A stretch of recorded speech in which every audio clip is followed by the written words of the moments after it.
I think it's a kind of like the proof is in the pudding. You need to see it. So players probably need to be blooded a little bit more. Most people will probably be encouraged with how Brian O'Mara did against Limerick, but of course he broke his arm or fractured his arm at the end, so he's out for the rest of the league.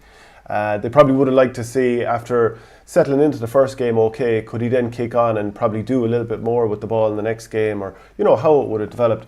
I think physically the likes of Paddy Cahill looks like he's certainly ready to go in there, so maybe he'll get his chance this weekend. Of course the teams haven't been announced when we're talking here at the moment, but just to even talk about it broadly, the Tipperary teams that won the All-Ireland Under-21 and Under-20 titles under Liam Cahill in 2018 and 2019.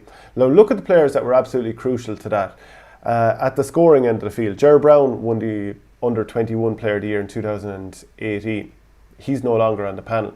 Jerome Cahill, he was a key part of the 2019 team. He's no longer on the panel. Both of these guys are pacey guys, and the topic keeps coming up about where is the pace in Tipperary. So they're not in the team. The centre backs in the two teams, Paddy Cahill and Robert Byrne. Now both are on the panel and both were on the bench the last day, and maybe the two of them will see more game time as we go along. They probably have a little bit more to do in terms of convincing the public, but maybe the raw materials are there. Sheedy should know Robert Byrne very, very well because he's a Portrue player, and then Paddy Cahill, maybe since the Cork game in the league last year, he probably hasn't had that much game time.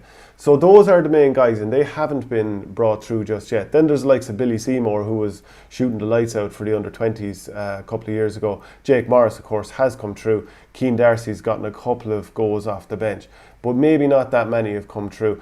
The flip side then is look at that Cork team, or those Cork teams that Tipperary were playing. So those Tipperary players haven't had too many starts in Championship. Look at going back the last 3 or 4 years now. Gibbon, there's a couple more. Remember those 5 players that were there in 2017 that were thrown into the Cork team, for example. Yeah, is that not necessity though, Shane? It is, yeah, but that in many ways. But Tip's lack of necessity, or perceived lack of necessity, is possibly holding back the next generation, and meaning that there is more of a transition period required now, or maybe a little bit of pain to be suffered now before the transition is complete. Yeah, I'd say a little bit of pain, just because I think the quality of players that they're trying to usurp is a lot higher. Yeah. Like look at the quality of Tip players they're trying to get basically take the places of. Bonner has 3 All-Irelands, Brendan Matter has 3 All-Irelands, Paddy Matter has 3 All-Irelands and 6 All-Stars, Shane Callan has 3 All-Irelands and a Hurler of the Year and nominated 3 or 4 times. Noel McGrath has a couple of All-Stars, John McGrath the same, has probably 2 All-Irelands. So the quality of player I think they're trying to place is much higher, whereas Cork needed to shake things up a bit. They probably needed to accelerate the new faces into the fold. So I don't necessarily think Sheedy is going about it the wrong way. I think it's a difficult kind of transition, but they're getting bits and pieces of time.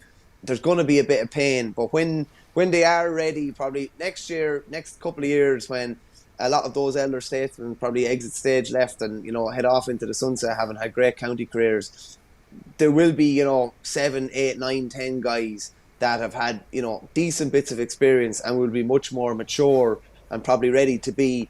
They're going to have to be mainstays of the team. Then they're going to have to be the central figures of them. So it's a kind of a difficult balance.